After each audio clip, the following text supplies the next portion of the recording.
Mga kabunyog, mga kababayan, magandang araw po sa inyong lahat. Welcome po sa isa na namang episode ng ating talakayan dito po sa aking bagong social media platform, Veritas. Mga kabunyog, itong Veritas, ito ay bago kong YouTube channel. Mayroon din po tayong Meta or Facebook page na Veritas. Kung hindi pa po kayo nakasubscribe sa Veritas YouTube channel, subscribe na po kayo. Kung hindi pa po kayo nakafollow sa ating Meta or Facebook public page, follow na po kayo. Dito po, pumipili po ako ng isang topic na mahalaga pong madiscuss natin. Dahil alam ko na dapat nating malaman ang katotohanan sa topic na ito. Dahil naniniwala tayo ang veritas o ang katotohanan ang magpapalaya sa ating bayan. So mga kabunyog, sigurado na, sigurado tuloy ang pag-file ng impeachment kay Sara sa February 2026. O yan sigurado na po yan. Bakit? Inanunsyo po mismo or sinabi mismo ni dating Congressman Teddy Casino, dati po yung congressman ng Bayan Muna, ng Bayan Black. Magpa-file sila ng bagong impeachment complaint sa February 2026. Bakit po bago? Yung dati kasing impeachment complaint na final noong February na inaprubahan na nakalusot sa Kamara noong February 5, 2026 at i-final kaagad sa Senate ay hindi pa po natatapos ng Korte Suprema, hindi pa nadidesisyonan kung tuloy o hindi. Alam naman natin ang nangyari doon sa impeachment complaint na yon. Nakalusot sa Kamara, sobra-sobra pa nga ang bilang na nakuha. Pagdating sa Senado, hindi kaagad inaksyonan ni Chis Escudero ng Senado. Hindi sinunod yung forthwith hanggang sa naglabas ang Korte Suprema ng desisyon na null and void daw yung impeachment na isinulong ng Kamara ng House of Representatives dahil na may mga na-violate daw na rules. Pero sinabi rin naman ng Korte Suprema na yung mga grounds sa impeachment, hindi yun pinakialaman ng Korte Suprema. Ang sinasabi lang ng Korte Suprema, yung rules. Kaya, kapag after 1 year, so ibig sabihin February 6, 2026, starting February 6, 2026, pwede na uling mag-file ng bagong impeachment complaint kay Sara. So ibig sabihin, mga kabunyog, mga kababayan, yung impeachment complaint na final noong nitong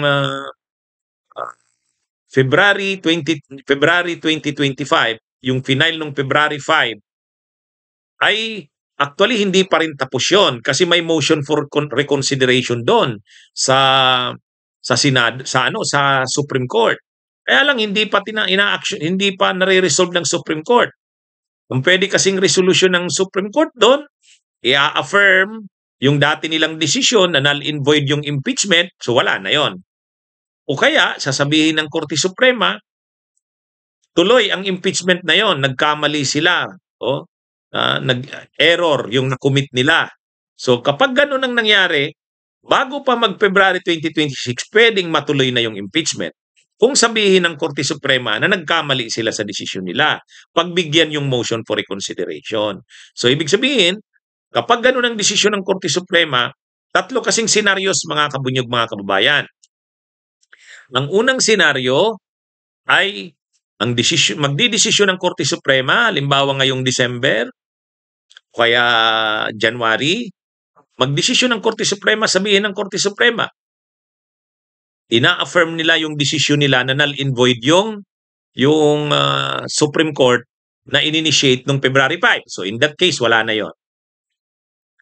Pangalawa, pwede naman na ang maging desisyon, nagkamali doon sa desisyon ng Korte Suprema, rini-reverse nito ang nauna nitong desisyon. In that case, tutuloy na ang impeachment. Senado na kaagad yon. Sinabi naman ni Senate President Soto na once na i-reverse ng Korte Suprema yung naunang desisyon nito, yung naka-archive na impeachment, itutuloy na nila yon.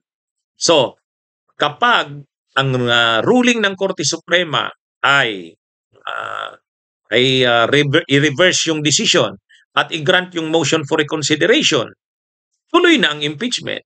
Kasi madali na lang naman yung impeachment na yan dahil sinabi na ni Senate President Soto, naka-archive lang naman yan, madali lang nilang ibalik yan. Bubuhayin uli nila. Pero kung ang maging ruling ng Korte Suprema ay talagang i-affirm yung nauna nilang decision, ibig sabihin denied ang motion for reconsideration, wala na yung impeachment na yon na in-initiate noong February 5. Wala na yon. Pero pwedeng mag-initiate ng bagong impeachment complaint, pwedeng mag-file sa February 6 pataas. Pwede. At ito yung sinabi ng Bayan Muna ni dating Congressman Teddy Casino kasi sila yung isa sa mga nag-file ng impeachment complaints na yan eh. Tatlo sila eh. Isa doon itong grupo ng Makabayan Black. So magpa-file uli sila, sabi nila, sa February 2026. So sigurado na. Sigurado nang magpa-file. Naka-ready naman yung mga dokumento, naka-ready naman yung mga ebidensya. Kasi pareho lang naman na ground yan. Parehong grounds lang yan. Ang main na ground yan, betrayal of public trust.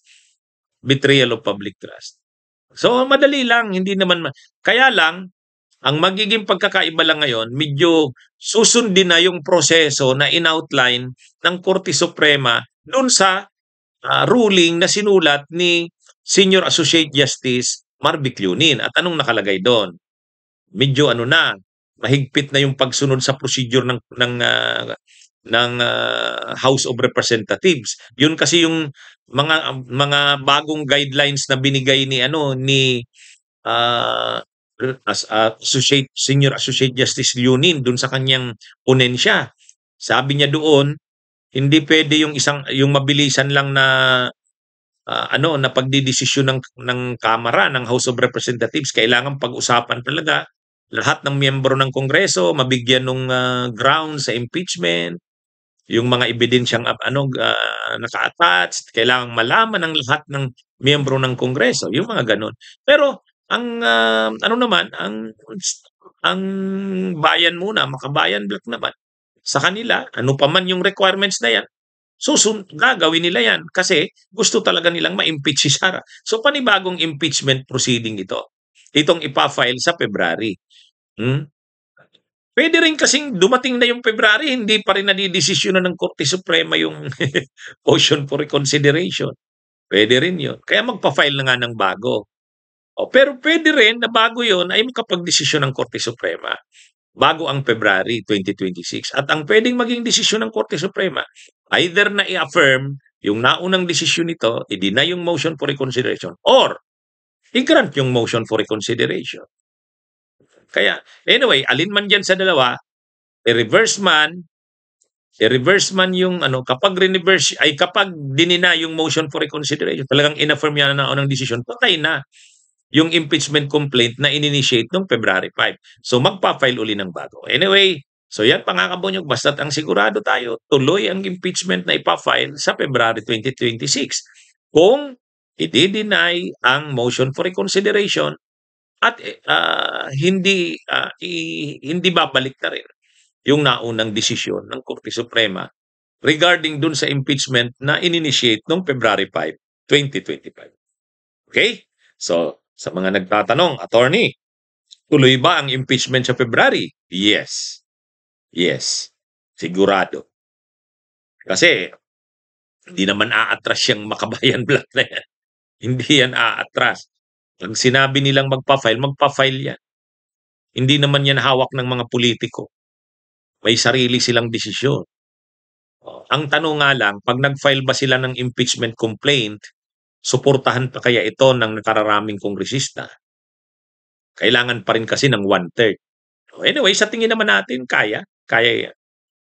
Kaya pang makuha yan, endorsement ng 1/3 ng mga kongresista. Susuportahan pa naman yan ng mga kongresista. Sa tingin ko lang. At pag nakalusot na yan sa Kongreso, sa Kamara, dadalhin na yan sa Senado. O yung Senado naman ngayon, sila Senate President Soto, sila Lacson. Ano naman yan? Hindi na yan tulad nung panahon nila Chis Escudero. Trial shall proceed forthwith yan. Trial shall proceed forthwith. Sigurado tayo dyan. Oh, ayan. So yan mga kabunyog, mga kababayan, magandang araw sa inyong lahat. Mabuhay po tayo.